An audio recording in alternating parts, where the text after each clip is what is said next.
Olá, boa tarde. Falo com vocês aqui do estúdio da B3 Brasil Bolsa Balcão.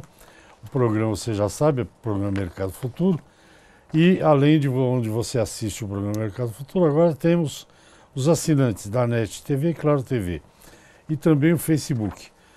Agora, se você quiser rever o programa depois, ou você perdeu por algum motivo, no YouTube, o programa fica lá no que eles chamam da nuvem, sei lá se é nuvem, mas fica lá. Bem, nós tivemos uma grande polêmica no Brasil, que foi a elaboração do famoso Código Florestal. Esse código criou uma série de regras, APP, reserva legal, leis que os proprietários de terra têm que cumprir. Teve o cadastro rural, enfim, uma série de novidades. E é, seguramente, um código florestal mais rigoroso, eu acho que é o mais rigoroso do mundo. Mas agora, você precisa saber como se adequar, se é que você não se adequou ainda.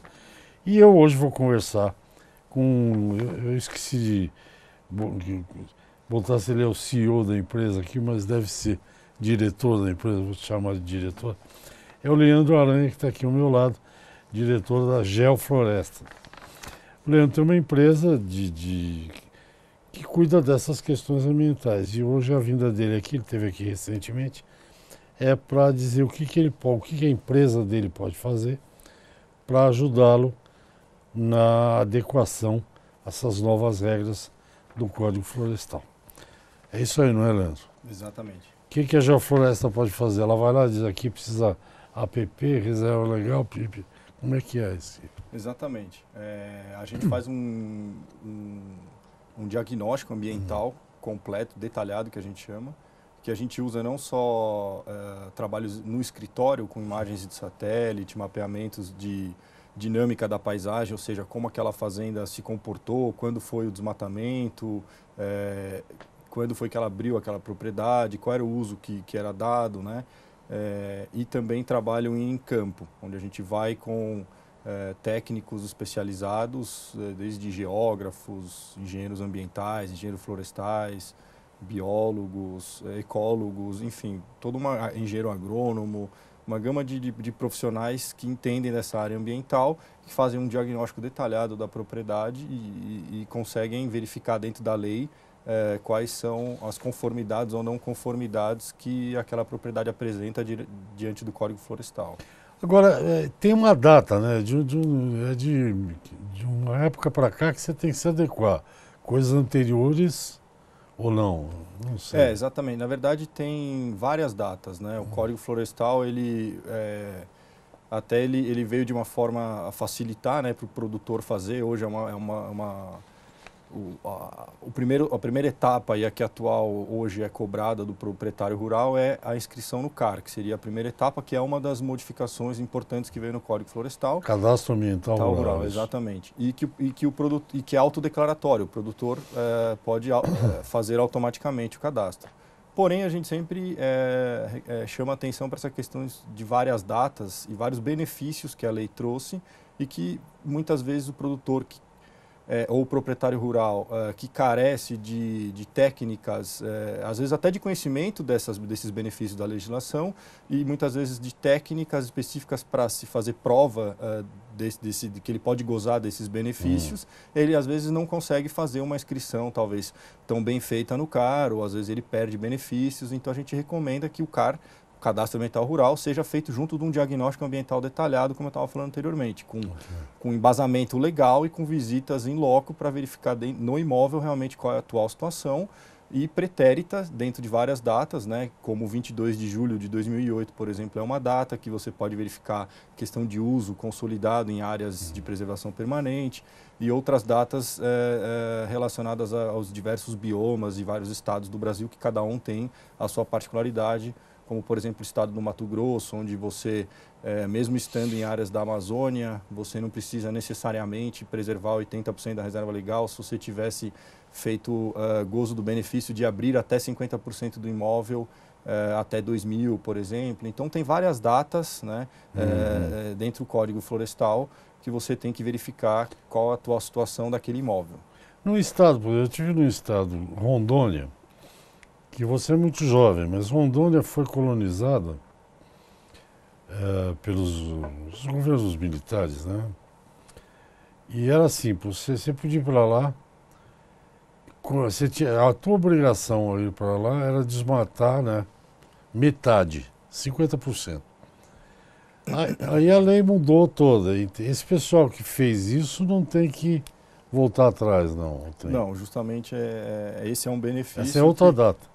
Seria uma outra data, mas assim, justamente como eu falei, cada estado, cada bioma vai ter ali sua particularidade de datas ou de benefícios que um proprietário já tem e que ele vai fazer prova disso, é um direito adquirido, ele não vai ter que se adequar especificamente às novas regras que são hoje. Obviamente que ele vai ter que fazer o CAR, vai ter que ter lá uma certidão de regularidade ambiental perante o órgão e vai ter que seguir o processo normal, mas ele não vai ter que ter 80% da reserva. Uma coisa que eu nunca perguntei, não sei se você sabe, se não souber, você disfarça. Ou então diz, não sei, também é melhor. Por exemplo, digamos que seja no Mato Grosso do Sul, não importa a área, São Paulo.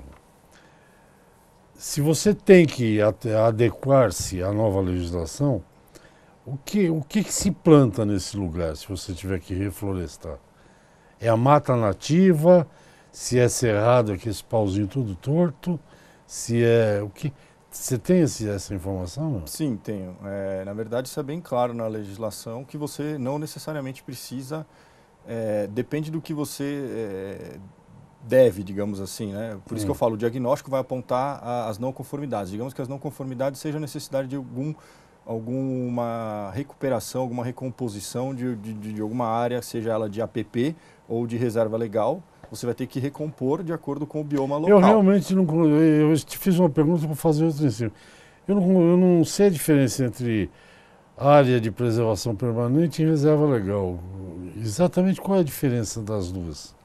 Na verdade, elas têm duas diferenças básicas. Uma delas é que a APP, ela é área de preservação permanente, é a sigla APP, ela está sempre relacionada a cursos d'água ou áreas de, como é que fala, de declividade acentuada, onde pode haver desbarrancamento, erosão, essas coisas. Então está sempre relacionada a cursos d'água e tem uma metragem definida, né?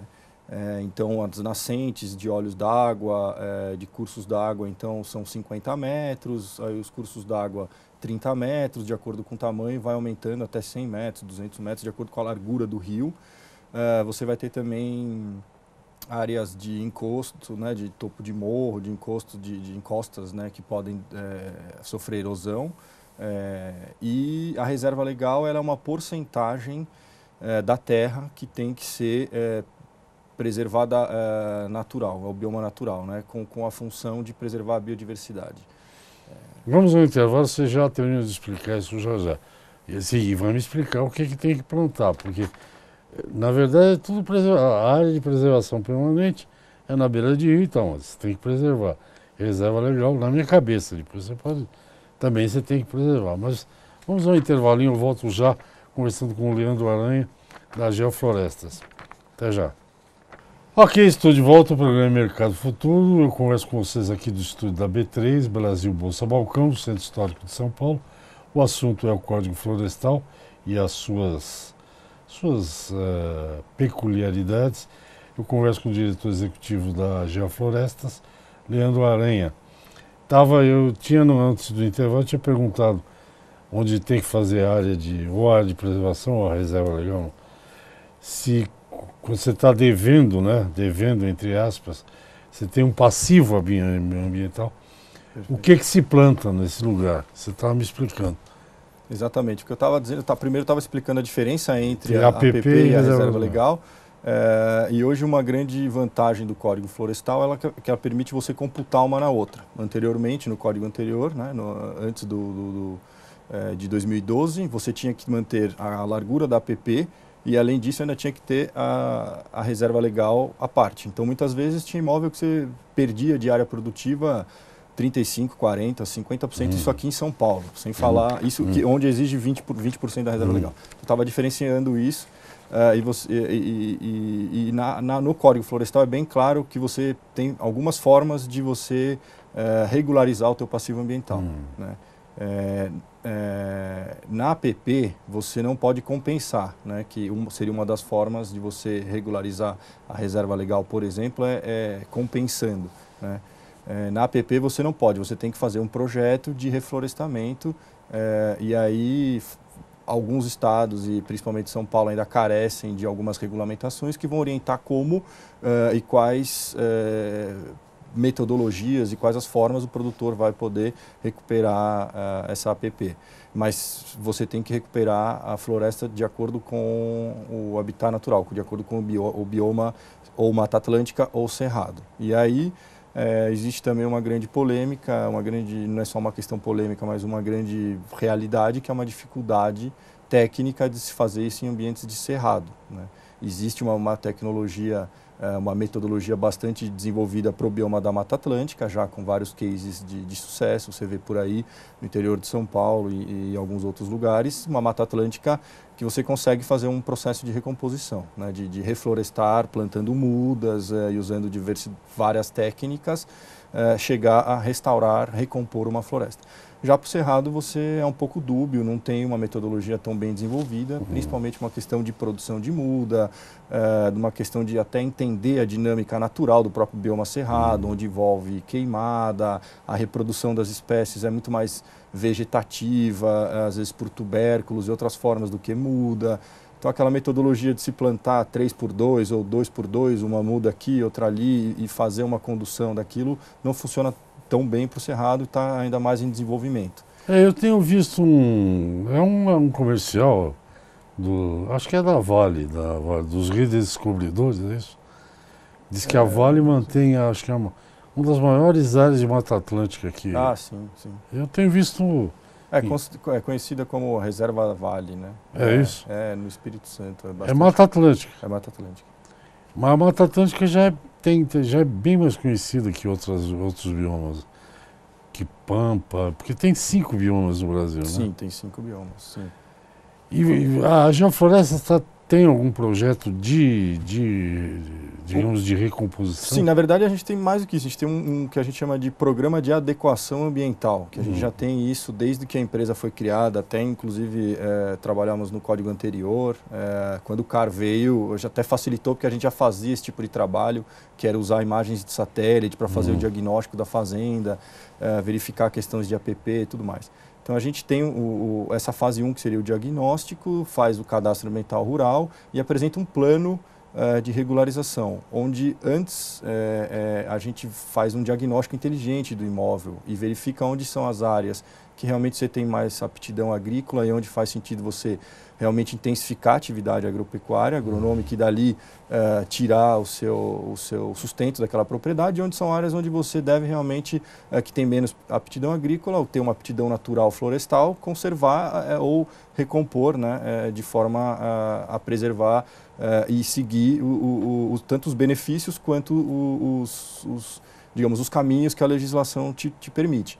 Então, uma das coisas que a gente recomenda fazer, e que a gente tem feito bastante, várias consultas hoje do mercado, é a questão do artigo 68 do Código Florestal, que até recentemente o Código Florestal ainda carecia de uma certa insegurança jurídica, porque tinham as ADINs no Código Florestal, depois você teve o julgamento no Supremo, que veio a sacramentar e deixou claro que é constitucional vários dos artigos que estavam ali sendo questionados. E um deles é esse, que é o artigo 68, no qual, através de um laudo de consolidação e uma metodologia já bem determinada, você consegue fazer prova e ter o benefício da reserva legal, ou seja, você se já tinha reserva legal aberta, ou a propriedade aberta, ou digamos já de acordo com a legislação anterior ao Código de 89, né, a alteração que foi feita no Código em 1989,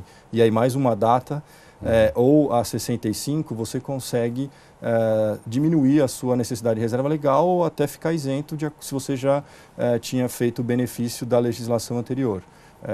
Resumidamente, se você já tivesse aproveitado 100% do imóvel com uso agropecuário, uso consolidado anterior a 1965, tiver como fazer prova disso, você não necessariamente precisa recompor 20% do seu imóvel hoje com uma necessidade de reserva legal, porque era uma lei que não existia à época. Mesma coisa para uma outra escadinha, que digamos assim, uma data que seria para o bioma cerrado, a questão da data de 89, onde se entende que até 89 não incluía os cerrados, Sim. enfim. Então, mais uma data, e que é um benefício que o código trouxe para o produtor e que a gente recomenda fazer esse laudo de consolidação, que é verificar a possibilidade de você ter o benefício do artigo 68, que é a consolidação da reserva legal. Posteriormente a isso, né, aí sim você vai para um plano de regularização da tua reserva legal e da tua APP. Para a questão da reserva legal, o que a gente recomenda, caso você ainda, com o artigo 68, ainda tenha um déficit, careça ainda de áreas de reserva legal, a gente recomenda fazer a metodologia da compensação, que é através de aquisição de áreas dentro de unidade de conservação ou através de servidão ambiental. Quer dizer, tá valendo esse negócio, eu não tenho na minha fazenda, mas eu posso comprar uma área.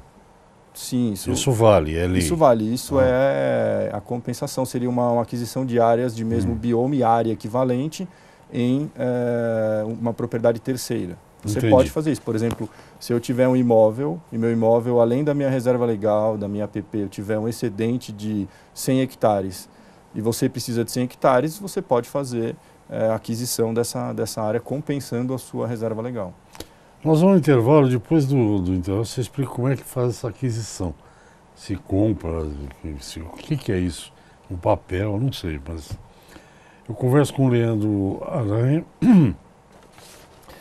ele é diretor executivo da Geofloresta, estamos falando das particularidades aí do Código Florestal e da adequação que muita gente precisa fazer. Eu volto já. Ok, estamos de volta. Já é o último bloco. Eu converso com o Leandro Aranha, falando sobre as adequações aí, o que você pode... Tem vantagens, a lei apresenta algumas vantagens, como o Leandro estava explicando. Se você tem a tua propriedade anterior ao Código Florestal, você pode tirar vantagem de algumas coisas ali. Eu não tinha te perguntado nada antes do intervalo. Tinha? Não, né? Não.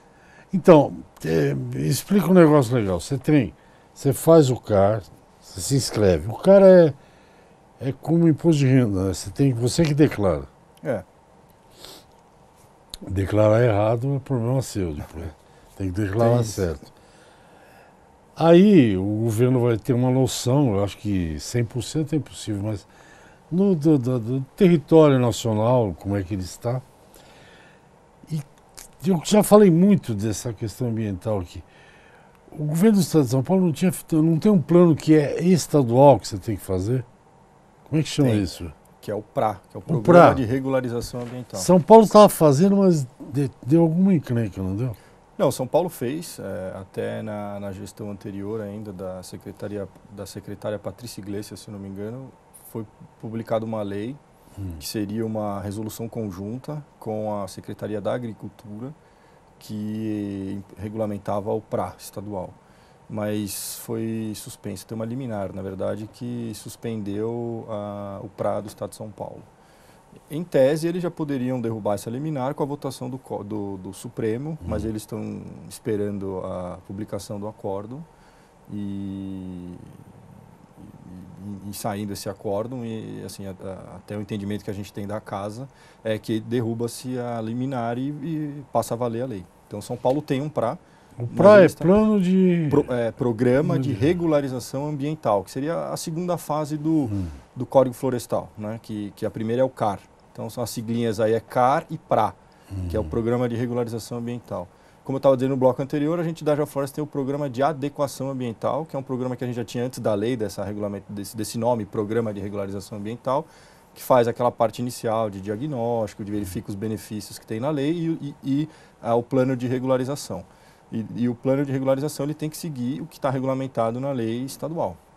É obrigação dos estados regulamentarem os seus programas de regularização ambiental estaduais. Cada estado faz o seu. Cada estado faz o seu. Então tem estado que já está mais avançado, já tem a sua lei e funciona. Tem estado que ainda não. Minas Gerais agora está fazendo, então cada estado está fazendo. Ele tem que fazer uma lição de casa que a gente chama de zoneamento ecológico econômico, que é mapear onde são as zonas ecológicas de preservação, onde são de aptidão de conservação, onde estão os parques, onde são as áreas econômicas e onde ele deve intensificar a produção e se ele vai conseguir, teoricamente, conciliar e que todos os imóveis compensem a sua necessidade de reserva legal dentre essas áreas, ou se vai precisar haver programas maiores de reflorestamento, de incentivo a reflorestamento, ou se você vai fazer convênios interestaduais para compensar a reserva em outros estados, pois a legislação federal é muito clara que você pode fazer essa compensação por bioma. E aí cabe aos estados regulamentarem. Por exemplo, o estado de Goiás regulamentou que ele não vai fazer intercâmbio com nenhum estado e ele mapeou internamente que ele consegue compensar as suas propriedades rurais ali. Já São Paulo é um estado que ainda está fazendo os estudos e vendo para que lado ele vai, pois a lei está parada, né? E aí que a gente, como terminou o primeiro bloco, estava falando que a gente recomenda os proprietários a fazerem é a questão do laudo de consolidação da reserva legal, que é o artigo 68 do Código Florestal, e depois, se ele ainda tiver uma necessidade de reserva legal, ele ir para algum mecanismo de compensação. Então, voltamos à compensação. Como é que você compra? É um papel? Então, aí tem 3 possibilidades na lei, que seria você adquirir terras de terceiros, então como eu dei o exemplo de eu ter 100 hectares e você, desculpa, precisar de 100 hectares, pode fazer a aquisição, passa essa área para o seu nome e compensa a reserva legal do teu imóvel com ela. A outra forma seria através de aquisição de áreas dentro de parques, que hoje está sendo bem procurado, porque é interessante para o Estado também, porque ele vai fazer a regularização fundiária de propriedades privadas que estão dentro de áreas de parque e que não foram regularizadas. Então, também pode fazer, através desse processo de doação para o Estado, uma área você pode doar em seu nome 100 hectares de uma área dentro de uma unidade de conservação no Estado de São Paulo, por exemplo, fazendo a regularização da tua reserva legal. Você pode fazer através do mecanismo de servidão ambiental, que é um mecanismo que a gente faz bastante, a gente recomenda bastante. A gente tem vários imóveis no Estado de São Paulo já regularizados através do mecanismo de servidão ambiental, que é diferente de uma aquisição e diferente de um processo de doação. É um processo no qual a área é de propriedade da Geoflorestas e é feito só uma servidão, digamos, da floresta em pé, do serviço que a floresta propõe para o meio ambiente, exatamente na área que você precisa. Então, você pode fazer um contrato de servidão de 100 hectares numa propriedade da Geoflorestas e um pedaço de 100 hectares é feito uma servidão ambiental entre as partes. Quase um aluguel. Como se fosse um aluguel, e tem até algumas pessoas que fazem um mecanismo de aluguel mesmo, de arrendamento, e pagam em regime de arrendamento. E tem a tal das CRAs, que daí é uma outra siglinha aí do Código Florestal, que é a cota de reserva ambiental, que inclusive aqui na B3 é um assunto que deve estar sendo comentado. Para ser negociado aqui. Porque precisa ser um papel que como se fosse um título imobiliário, aí já teve a discussão de se era título imobiliário, se não era, mas é um papel no qual uma cota, na qual, por exemplo, eu que tenho imóveis que tem excedente ativos florestais, ativos ambientais, de 100 hectares, por exemplo, poderia emitir 100 CRAs, seriam 100 cotas de reserva ambiental, e colocar aqui na bolsa para alguém que precisar fazer uma aquisição de 100 cotas ou X cotas que precise do bioma Mata Atlântica fazer a aquisição. Então, existe também essa possibilidade, mas que ainda carece também de regulamentação. Está muito no início, né? Está muito no início. Então, hoje, o que é mais real, o que é habitual, o que a gente faz bastante, que é o que a gente recomenda, é o laudo de consolidação do artigo 68 para ver realmente qual é o déficit final que aquele imóvel precisa, e aí fazer uma servidão ambiental em regime perpétuo em áreas de mesmo bioma ou áreas dentro de unidade de conservação que a gente tem no banco de áreas da Geoflorestas. Regime perpétuo é para sempre? É para sempre. Não volta para trás? Não volta para trás. Aquele imóvel está com aquela área compensada perpetuamente. Então, em processo de cartório, registral, aí você consegue em pouco tempo andar com uma regularização plena de uma reserva legal de um imóvel, por exemplo. Ok, nosso tempo acabou de novo, Leandro. Vai ter que marcar outra agora. É verdade. Depois